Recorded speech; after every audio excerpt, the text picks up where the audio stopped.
Sir మీరు అంత fighting spirit నాకుంది. Irrespective of the financial condition అని చెప్తున్నారు కాబట్టి I'm asking you this sir. బేసికల్‌గా లాస్ట్ ఎలక్షన్స్ అప్పుడు ప్రాపగేషన్ జరిగేటప్పుడు రెడ్ బుక్ ప్రస్తావన చాలా గట్టిగా తీసుకొచ్చారు. Red book, red book, red book అని. ఇప్పటికి 1½ ఇయర్ అయింది మీ గవర్నమెంట్ ఫార్మ్ అయిన తర్వాత. రెడ్ బుక్ గురించి ఎవరు ఎందుకు మాట్లాడట్లేదు? ఒక రకంగా మీ పార్టీ నేతల్లో కూడా, అంటే ఐయామ్ టాకింగ్ అబౌట్ కూటమి నేతల్లో కూడా there is a point of ఎందుకు దీని గురించి ప్రస్తావన తీసుకురావట్లేదు? ఒక కైండ్ ఆఫ్ కొంచెం అన్రెస్ట్ అనేది కనిపిస్తున్న నేపథ్యంలో ఇండైరెక్ట్‌గా మీరు కూడా దీని గురించి మాట్లాడకపోతే is it not helping YSRCP party?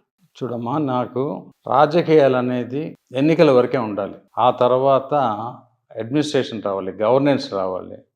ఈ రెడ్ బుక్, బ్లూ బుక్ అనే విధానాలు ఏంటంటే నేనైతే I don't believe in that. Normal కోర్సులో ఇప్పుడు there are so many things to be investigated properly. Normal కోర్సులో అవ్వాలి. వాళ్ళతో వెంజ్ఫుల్ పాలిటిక్స్ అనేది చేయకూడదు అనేది నా నమ్మకం. ఇప్పుడు Amaravati against vengeful politics. Definitely 100% I'm against vengeful politics.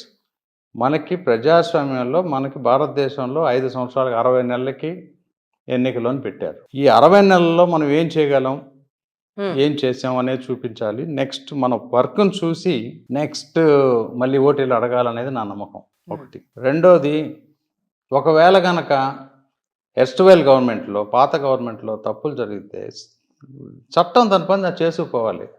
దానికి మనం యాగి చేయకూడదు. Red book, blue book, white book అని. ఆటోమేటిక్గా విజిలెన్స్ డిపార్ట్మెంట్స్ ఉంటాయి, ఐబీ ఉంటుంది, సిబిఐ ఉంటుంది, ఎవరియాలే ఉంటాయి. సో వెరిఫై చేయాలి. మన కాన్స్టిట్యూషన్లో ఎంత క్లియర్గా ఉందంటే ప్రాసెస్ బేస్డ్ డెసిషన్ మేకింగ్ ఉండాలి. ఫర్ ఎగ్జాంపుల్ అమరావతి క్యాపిటల్ అనేది జనరల్గా ఏ రాష్ట్రం అయినా క్యాపిటల్ సిటీ అసెంబ్లీలో రెజల్యూషన్ పాస్ చేసి సీఎం గారు కనుక పాస్ చేసుకుంటే ఎక్కడైనా పెట్టచ్చు. కానీ ఆంధ్రప్రదేశ్లో ప్రత్యేక పరిస్థితుల్లో రాష్ట్రం విభజించినప్పుడు పార్లమెంటు బిల్ పాస్ చేసింది. I was the member of the parliament that time. అందులో ఏమన్నామంటే మనం తెలంగాణకి Hyderabad will continue as a permanent capital and ఆంధ్రప్రదేశ్కి ఒక 10 సంవత్సరాల వరకు Hyderabad can be a common capital. Central government to save the time there will be a committee to select the capital as a recommendatory committee అన్నారు. శివరామకృష్ణ కమిటీని ఇచ్చారు. ఆ recommendation popularly elected government తీసుకోవాలని rule లేదు. గైడింగ్ ఫ్యాక్టర్ కింద తీసుకోవచ్చు. తీసుకొని decision తీసుకోమని ఆ రోజున అప్పటి సీఎం చంద్రబాబు నాయుడు గారు రెజల్యూషన్ తీసుకొస్తే యునానిమస్గా పాస్ అయింది resolution, Amaravati as a capital. అది సైంటిఫిక్గా కరెక్టా రాంగా ఇన్ని తర్వాత, ఇంక్లూడింగ్ కాంగ్రెస్ గవర్నమెంట్ ఉంది. అప్పుడు కాంగ్రెస్ ఎమ్మెల్యేలు ఉన్నారు, ఎమ్మెల్సీస్ ఉన్నారు, సిపిఐ ఉంది, సిపిఎం ఉంది, అందరు ఉన్నారు, బీజేపీ ఉంది, జనసేన కూడా ఒక మెంబర్ ఉన్నాడు. అన్ని రాజకీయ పార్టీలు కలిసి పాస్ చేసిన రెజల్యూషన్ అయిపోయింది. తర్వాత గవర్నమెంట్ ఆఫ్ ఇండియా పంపించారు. నేను మినిస్టర్గా ఉన్నప్పుడు సర్వే ఆఫ్ ఇండియాలో మ్యాప్లో కూడా అమరావతి యాజ్ ఎ క్యాపిటల్ అని నేను సర్వే ఆఫ్ ఇండియా కూడా నేను మినిస్టర్గా ఉండేవాడిని, చేయించాం, అంతా అయిపోయింది. తర్వాత జగన్మోహన్ రెడ్డి గారు వచ్చినప్పుడు ఇవన్నీ పక్కన పెట్టేసి అన్కాన్స్టిట్యూషనల్గా అమరావతి క్యాపిటల్ కాదు 3 క్యాపిటల్ పెట్టాలంటే ఆయన కరెక్ట్గా చేయాలంటే ఆయన ఇంకో రెజల్యూషన్ పాస్ చేసి తీసుకెళ్ళి పార్లమెంట్లో బిల్లుని అమెండ్మెంట్ చేస్తుంటే అది చట్టరీత్యా కరెక్ట్ అయ్యేది. ఆ తప్పులు చేసింది ఎవరు? లీగల్ క్లెయిమ్స్ ఎవరు ఇచ్చారు? 200 కోట్ల దగ్గర లాయర్స్ ఖర్చు పెట్టారు. అలాంటి తప్పులు పట్టుకోవాలి. వాటికి కావాలి కానీ వ్యవస్థ అంటే పాత గవర్నమెంట్ ఇష్టం ఉన్నట్టు చేసి వదిలేయమని నేను అంటల్లా. తప్పు ఎవరు చేశారు, అసలు నోట్ ఎవరు పెట్టారు, అసెంబ్లీలో ఎలా మాట్లాడారు, బిల్లులు ఎలా తీసుకొచ్చారు, బిల్లులు ఎలా క్యాన్సిల్ చేశారు.